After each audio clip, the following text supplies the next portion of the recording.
What is going on, guys? The judge is here. Um, Hope you enjoyed last night.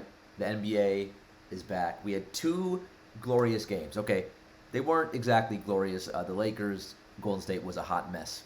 It was a mess of a game to watch. Very sloppy. I felt so good after watching basketball and basketball back in our lives. I wanted to come on and break down what we saw last night. Talk a little bit about it. Um, Talk a little bit about how real games may impact the Top Shot market, and just share my thoughts after the NBA season opened up. By the way, tonight it's what is it, Wednesday now? We have 11 games tonight, so we can't mess around. Again, we'll recap the two games yesterday. I'm not going to preview too much of the 11 games tonight. You can, if you want to watch, find out what's going to happen for tonight. Find me on Twitch, 6 p.m. Eastern. We're going live. But first, let's hop into last night. The first game was Bucks Brooklyn, and I gotta say, the Bucks. Oh my God, they're good. They're way better than last year. Giannis, best player in the league. Yeah, the ruling is in. The judges ruled Giannis is the best player in the world right now. What he does on both ends, his impact, it's just sensational. And he picked up right where he left off in the finals. He looked great. Drew Holiday had left the game with a heel injury, but X-rays were negative after the game. He'll be fine. He'll be fine. It was precautionary, and they didn't even need him. That's how good the Bucks are. The Bucks are a lot deeper this year. First of all, they picked up Grayson Allen. Now Dante is still out. Dante is going to come back. They picked up Grayson Allen. It's just a nice piece for them. He didn't shoot the ball. He missed like 5 wide open threes last night. But he's a very competent role player. He can start for the Bucks or he can come off the bench. And give them 20, 24 minutes a night. So he was solid. Pat Connaughton coming off the bench played really well. He was knocking down his shots. Connaughton's always more of a hustle player. If he starts knocking down shots at a consistent rate, that's just going to really help the Bucks out a lot. Again, they picked up George Hill. Is George Hill old? Yes. Does he have arthritis? Yes. Can he move very fast? No. But can he play 18, 20 minutes a night if the Bucks need it and be consistent and be a solid role player? Yeah, and that's what you need in a long 82 game season, and especially in the playoffs. You need smart veteran players. So the Bucks, they got better. Plus, when they go big and they play Brook Lopez and Giannis together, they're massive. Brook Lopez is an ogre. The dude's, he's just a beast. How big he is. So they can go big. They have so many different options to go. And remember, Portis was out last night.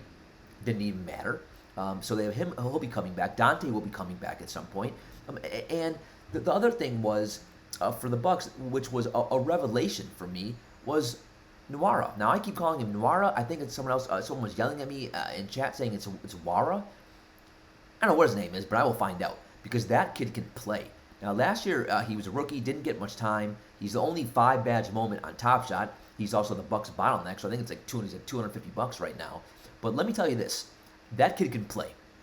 What I saw from him last night, what was pretty amazing, the leap that he took from last year to this year was special. I saw it in the preseason, but in preseason you can't judge too much. You're playing against a lot of backups, a lot of guys who won't even be in the league. But he can play the 3, 4, or the 5. And what he's able to initiate his own offense. He can take guys off the dribble. He can play basically in the interior. He's he's pretty good defensively. He can run the pick and roll. He can set the screen, or he can be the one that you're setting the screen for. He just opens up so many new possibilities for the Bucks. I did not see this coming. He played. How many minutes did he play last night? 26 minutes, 15 points, 6 rebounds, a steal, and an assist. And he was just really. Now he was nervous. You could tell he was rushing. This is his first real big game that he's played in. So he was rushing and nervous, but you could see the talent is there. He was literally, now as part of the game, again, he can play the 3, 4, or the 5. So Claxton was on him a little bit. He was taking Claxton off the dribble. Just very impressed at his improvement. And again, that's another piece that the Bucks got for nothing, right? They basically just developed him. So I am just really bullish on the Bucks right now. I see them winning a lot of regular season games, and I would absolutely put them, especially if Kyrie doesn't come back, absolutely put them as the favorite. And I feel a little silly that people that I was high on the Bucks, but me, like most, were just slotting in Brooklyn so easily. to make the finals. But the Bucks, they are going to be a force to be reckoned with. And Giannis, best player in the world. On the Brooklyn side, I got to tell you, I'm not panicking in any way, but Steve Nash, that rotation is a mess. It's an absolute mess. I don't know what the hell he's doing. They have a lot of good players. I don't, I think Kyrie will be back, by the way, in the next couple of weeks. But last night, Harden, he looked fat. He looked chunky. Didn't play great. He was fine though. Durant, came on late. He got 32 points and 11 boards, 4 assists. Obviously, he's great. They started Claxton. I'm a big Claxton fan, but you could see against the Bucks, they just weren't big enough. They weren't big enough. Claxton is he has the height, but he got bullied around. I mean, he was. I don't know. Like last year, I thought Blake did a decent job defending Giannis. Now the Nets do have Millsap. I also have LaMarcus Aldridge. I don't know what the hell happened with that rotation last night. They played Millsap 5 minutes in the first half. Did Millsap look good? No, he didn't. But did he do something to warrant only getting 5 minutes? I don't know why he got pulled so quickly. And they second half they played James Johnson over Millsap. LaMarcus Aldridge looked awful. Bruce Brown, who I loved and played great for them last year, played 4 minutes. I like Bembry. Bembry's a very solid piece. He played 4 minutes as well. So I'm not sure what they were doing with the rotation. Those guys should be getting minutes. I don't know if Nash was just concerned he wanted to go bigger because the Bucks they were dominating in the interior last night, and it was very hard. Giannis was getting whatever he wanted to, and I'm not sure if Nash wanted to go bigger last night, and that's why he chose the rotation he did. But it's going to take them. They got a lot of new pieces. It's going to take them a while to figure out which route they want to go. Patty Mills was sensational. He actually kept the Nets in the game. I don't know he was 7 for 7 from 3-point range. So he's going to be an important piece for them, especially the more time that Kyrie misses. But they're going to need to figure out what to do. I mean, Javon Carter getting 19 minutes. Get the hell out of here with that. Again, Bruce Brown was great for you last year. Play Bruce Brown. Okay? Bembry, again, very solid defender. Play Bembry. I don't think, Also, if you're going to play Millsap, you can't play in 5 minutes. I mean, that arthritis, it takes 5 minutes to warm up. So that would not. I'm a little angry because I played Millsap in DFS like a fish. But again, it's just going to take a little bit of time to figure out what the right pieces is. And again, I think what Nash was saying, a lot of it's going to be game specific, right? So I do think a lot of it was just because the Bucks present so many different obstacles that other teams will not, especially given their size. But I'm curious to see what Nash is going to do going forward. For me, from terms of like a DFS perspective and things like that, and Top Shot related, it's going to be basically Harden, Durant, and that's about it, right? I mean, the rest of the pieces, it's going to be, we need to figure out what Nash is going to do with that rotation. And we'll talk about the same with the Lakers, right? They got a lot of new pieces, and it's going to take some time. It's going to take a few weeks, maybe even a month or a little bit more to figure out what the exact rotation is to get that down so people know their roles. And you can tell with the Nets, no one knew their roles. I mean, Harden and Durant did, right? And most nights that will be enough. They're so talented. But the rest of the team, you weren't really sure. I thought Blake did not look that great, right? I mean, Blake, Claxton, they both got around 23, 24 minutes a night.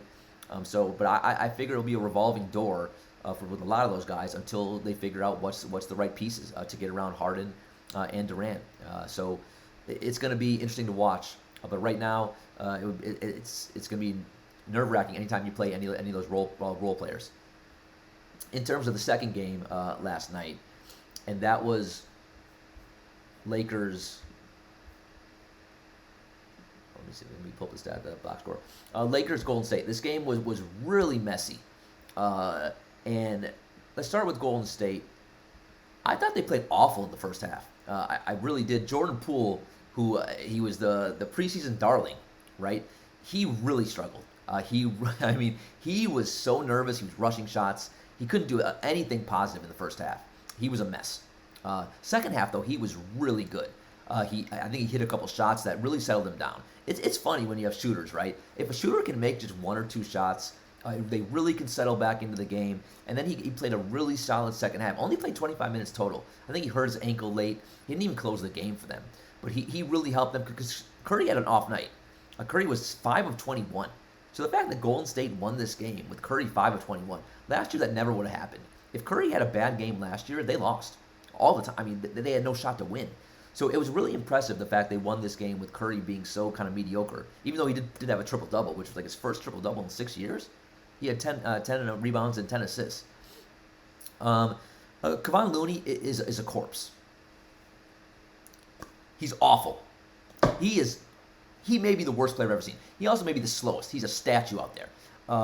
So yikes. I don't know what the Golden State's. Hopefully Wiseman or someone can come back and really help that in that center position. But he's a waste of space. 15 minutes for him. Wiggins and Draymond were both kind of, their minutes were monitored. I thought Draymond, again, was fat. He was chunky. Did not play well at all. Didn't look right. Put up 6 points, 8 boards, 6 assists. He'll work himself into shape. Wiggins also didn't do much. 5 of 10, 12 points, 7 boards, 1 assist. So you look at this and you're like, how the hell did Golden State win? You know how they won? Their bench. Their bench was really good. I mean, I cannot believe I'm saying this, but Bjelica, he was the player of the game. We saw him in Sacramento. Every time he got minutes in Sacramento, he came through. He came through every time. But Luke Walton is the worst coach in the world, and Luke Walton would play Bjelica one game for 30 minutes, and the next game he wouldn't play at all. And that's why Luke Walton sucks, and that's why the Kings organization is a mess. So Bjelica, he was the Euro Player of the Year. The Euro League is the second best league in the world. Bjelica can play. Now, defensively, can he be awful? Yeah. But defense, in a lot of ways, can be overrated. If you have a scheme that can hide some of these guys, defense it doesn't have to be the end-all, be-all for some of these teams. And he was just tremendous. He was playing. Again, that's the thing that Sacramento just made him a spot-up shooter, right? And he can do so much more. He can initiate offense. He's a great passer. You could see he can take you off the dribble a little bit, right? He's not the fastest guy in the world, but he's a very smart player. And he was 26 minutes, 15 points, 11 boards, 4 assists, 1 steal. He was really flummoxed the Lakers. They didn't know what to do with him, and he was just all over the place on both ends of the court. I thought Iguodala was fine, even though he's ancient. Otto Porter, I thought he was going to be Golden State's 6-man. I'm not sure. 12 minutes, did nothing. Nothing. And didn't get a lot of minutes at all. Didn't even play until he didn't play at all in the first quarter. So I thought he'd have a bigger role, but we'll see on that one. Juan Toscano-Anderson, 12 minutes. Damian Lee was really good. I mean, he was better than Jordan Poole in the first half, and I think he closed the game over Jordan Poole. Now, he put up 15 points in 29 minutes. So, that bench really came through for them. And last year, that's where they really struggled. And again, remember, they're still missing their rookie, and they're missing a Wiseman. Fat Draymond's out of shape. Wiggins is on minutes limit as well. So this was a nice win for Golden State. Again, once Klay comes back, they're going to be an interesting team. And obviously, Curry, this is the worst Curry could shoot. So it was an impressive win for Golden State. You can see they have a lot of different pieces this year that last year they didn't have. Now, will Bjelica ever be this good again? I'm not sure, but you can tell he's a great fit for that system. Again, he fits well within that Golden State offense. Kerr, unlike Luke Walton, is not an idiot, so the minutes should be pretty solid there. Now, when Wiseman comes, and you can play. Oh, by the way, Bjelica can play the 5. He can play the 4 or the 5. So he's a versatile guy that you can play. And we'll see. I don't know if I feel better or worse against too much about the Warriors. I definitely don't feel worse. I guess I feel a little bit better knowing that the depth is there. But I will say a lot of it also is the Lakers. They got some work to do. And I'm not gonna panic with the Lakers. It's one game, right? So we're not panicking. But I will say Westbrook not good. Right, so Russ was 4 of 13, 8 points, 5 boards, 4 assists, 4 turnovers. That was probably the worst stat line maybe he's ever had in his career. And if you're gonna sign Westbrook, you got to get him the ball. You got to let him do what Westbrook does. And I thought LeBron was sensational, last night. And he put up. I mean, he played 37 minutes, 34 points, 11 boards, 5 assists, 1 steal, 1 block. But he had the ball in his hands almost the entire game, and he's gonna have to let Russ touch the ball a little bit. Like if you don't, why is Russ on your team if you're not gonna let him touch the ball? Like Russ needs the ball. He needs to get in transition, right? He can't. I mean, the way they were using him last night, he was like a spot up shooter, and that's a disaster. He can't shoot. He can't shoot. So if you're gonna have just Russ in a corner the entire game, you're basically playing 4-on-5. So the Lakers need to figure out and they will. It's, again, super early. They'll figure out better ways to use Russ, right? You saw what Houston did when they had Russ. They would put Russ kind of in the middle, right in that paint area, get him the ball in the paint, and let him go to work a little bit. You can't have him be a spot-up shooter. So LeBron's going to have to give up the ball a little bit. Also, this will help LeBron in a long season, kind of rest him throughout the course of each game. And he's got to pace himself a bit, right? And last night, he just wanted to do everything. And I think for the benefit of the team, he's going to have to make sure that he does a good job of getting Russ involved. Because let's face it, he's the coach. He's the coach out there. So LeBron and Anthony Davis were both great. AD had 33 points, 11 boards, 2 assists. Played 39 minutes. Opening night, 39 minutes. That's a lot. By the way, LeBron, 37 opening night. Dude's 38 and is like, what? How many? Is it 20th year or what the hell it is? 18th, 19th year? So it's a lot of minutes for those guys opening night. But the key is going to be figuring out what to do with Russ. And last night I thought, was probably the worst conceivable way that they could have used him. He wasn't involved in any way. Not to mention, he normally is at least crashing the boards, but the Lakers have so much kind of height and stuff. Russ doesn't even get to do that. The reason why it's good that Russ can crash the boards, when he gets the rebound, he then gets to bring the ball up and push the pace. So last night it just was none of that, and it really was problematic. And the other thing was, the starting lineup was Russ, Bazemore, LeBron, AD, and DeAndre Jordan. That may be the worst spacing lineup I've ever seen in my entire life. So you have no shooting at all in that lineup. What the fuck is that? What kind of lineup is that? I don't know what Vogel was doing. And I know Monk has a groin injury. I know Nunn was injured. Those two guys are going to be important pieces. But you have no spacing there at all.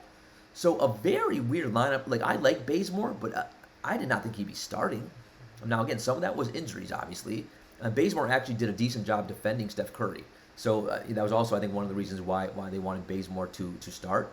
And again, Curry did struggle. So, and then off the bench, Carmelo, I mean, he did what Carmelo does, takes a lot of shots. He was 3 of 9, 9 points, fine.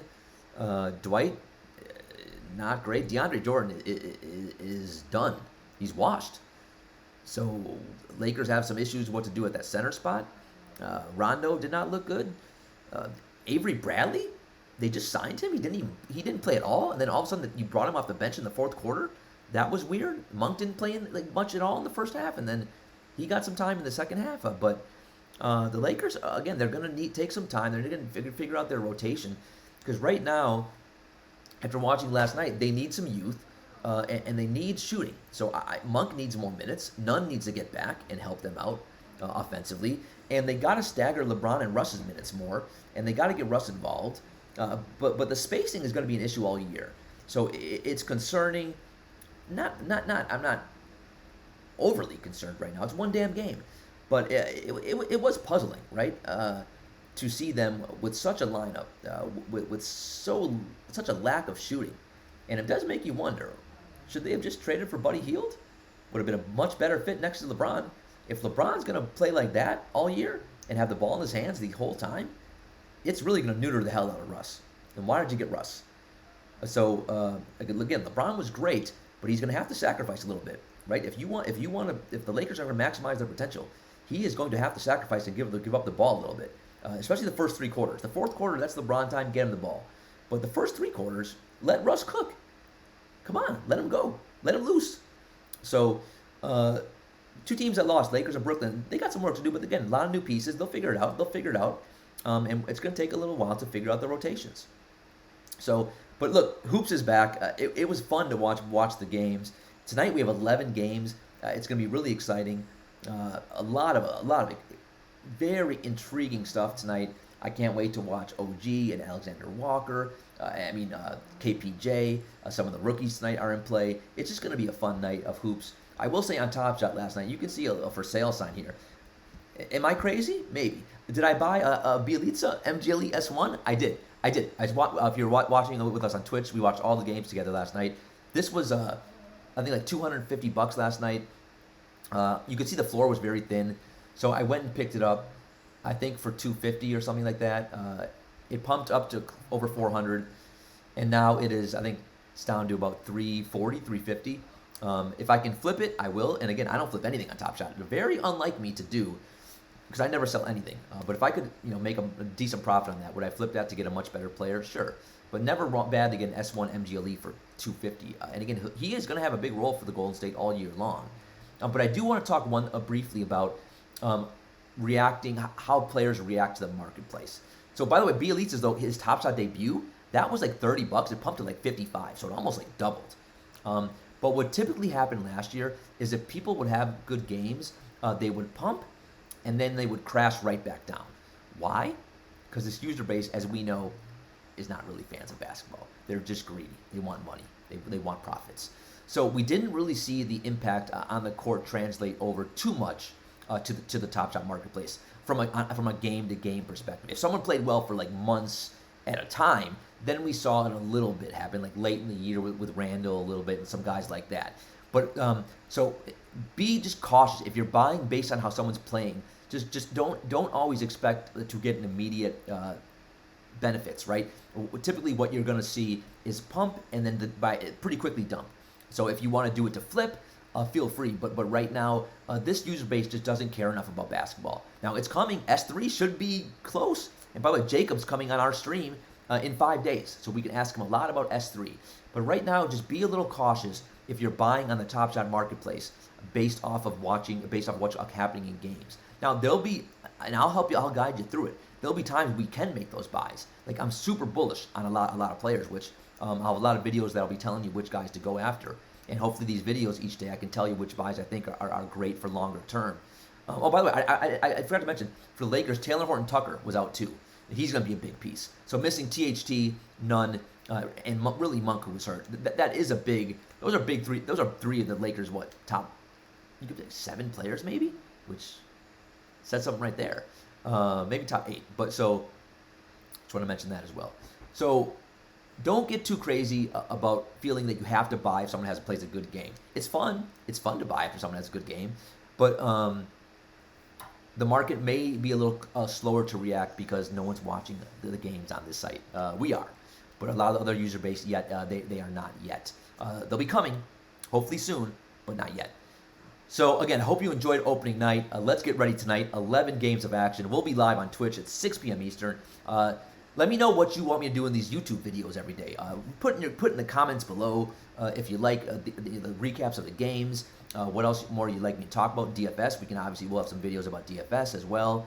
By the way, make sure you join our Super Draft community. We are the 8th best community in the world for Top Shot right now.